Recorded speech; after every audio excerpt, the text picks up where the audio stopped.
Le réchauffement climatique est une réalité et nous sommes tous individuellement responsables de nos décisions et de nos actes. C'est vrai. Aujourd'hui, le secteur du transport routier génère encore trop de gaz à effet de serre. Mais du coup, qu'est-ce qu'on fait, ou en tout cas, qu'est-ce qu'on peut faire ? On veut encourager le recours à la cyclo-logistique. On parle de 90% de CO2 économisé. Ah oui, c'est sans appel.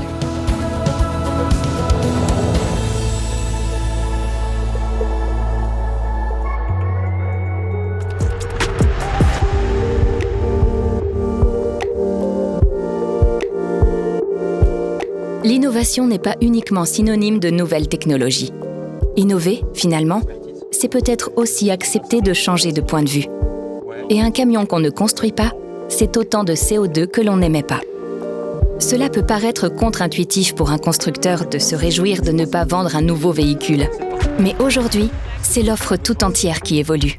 C'est le passage d'une économie linéaire à une économie circulaire. Ils ont changé les assises, sièges.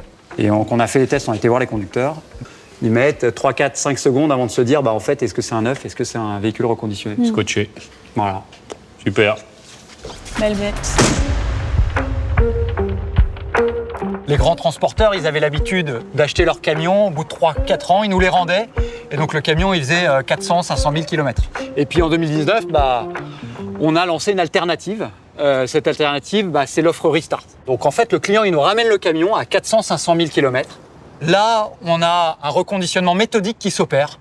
Et puis, c'est reparti pour une vie de 800 000, 900 000, 1 million de kilomètres chez le même client. En fait, le client, il repart avec un camion pratiquement neuf, avec de nouvelles prestations et de nouvelles performances. En fait, il va repartir avec la même sérénité qu'un véhicule neuf, puisque le camion, il bénéficie des mêmes services, il bénéficie de la même garantie constructeur. Et donc aujourd'hui, il y a combien de camions reconditionnés sur les routes ? Aujourd'hui, il y a près de 1000 camions qui ont été reconditionnés selon le process Restart qui roule aujourd'hui. Et un camion reconditionné, c'est combien en termes d'économie ? Un camion reconditionné, c'est de la matière qui n'a pas été engagée par rapport à un camion neuf. Donc c'est 6 tonnes et principalement de l'acier. C'est 7 tonnes de CO2 qui ont été économisées, c'est 180 mètres cubes d'eau. Et puis c'est bien sûr aussi de l'énergie qui n'a pas été engagée dans le process de fabrication. Prolonger la durée de vie des camions tout en alliant performance technique et qualité de service, c'est possible. Mais les nouveaux camions électriques, eux, comment vont-ils s'insérer dans cette économie circulaire ? Bon, on reconditionne les camions, d'accord, mais qu'est-ce qu'on fait des batteries ? Alors ça, c'est la question clé.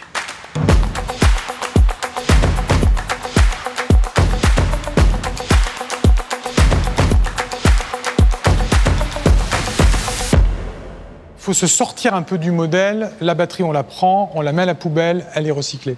La première chose à considérer, c'est déjà comment on utilise cette batterie au sein de la première application, à savoir du camion. Et concrètement, comment on prolonge la vie des batteries ? Concrètement, toutes nos batteries sont connectées, on sait ce qui se passe sur ces batteries, on sait comment le client utilise ces batteries et on est capable de donner des conseils pour qu'en fin de compte, ces batteries puissent avoir une durée de vie de 6 à 7 ans, voire même, on peut même la pousser jusqu'à une dizaine d'années sur certaines applications. Donc maintenant, la batterie a vécu sur le camion et donc effectivement, il faut la changer. Il faut la changer parce qu'elle n'a plus assez de capacité, elle ne contient plus assez d'énergie. Et donc c'est à partir de là qu'on va parler de réutilisation dans d'autres types d'applications qui vont être des applications d'énergie stationnaire. La batterie qui n'est plus bonne pour les camions reste encore avec une capacité importante et donc va pouvoir être reconfigurée dans des conteneurs de batterie ou dans des bâtiments de batterie et qui vont donc servir à stocker de l'énergie. Et le besoin de stockage d'énergie est grandissant dans nos vies parce que non seulement on électrifie le transport, mais on électrifie aussi tout le reste et on souhaite aussi le réaliser avec des énergies vertes, par exemple, qui sont la plupart du temps des énergies intermittentes. Le soleil brille la journée, mais vous avez besoin de la lumière la nuit, donc il y a besoin d'énergie de stockage tampon. Et alors, comment on fait pour les recycler, ces batteries ? Déjà, la première étape, c'est on va la décharger. Ensuite, après, on va la démonter pour arriver aux éléments constitutifs. Et à partir de là, on va venir broyer ces éléments constitutifs et séparer les matériaux. Et puis, on va arriver à une poudre qu'on appelle la black mass. Et cette poudre-là, en fin de compte, va contenir les matériaux précieux qui vont ensuite être réinjectés dans la production de nouvelles batteries. Et aujourd'hui, on arrive à combien de pourcentage de récupération ? Alors aujourd'hui, on arrive déjà à des pourcentages aux alentours de 90, 93, 95, voire même 97, en fonction de différentes technologies. Donc voilà, on boucle la boucle, et c'est ça que l'on fait au niveau de la batterie. On va rencontrer quelqu'un que j'aimerais beaucoup te présenter. C'est quand même relativement facile à comprendre que la mobilité électrique est moins émettrice, en tout cas en particulier en France, qu'une mobilité diesel.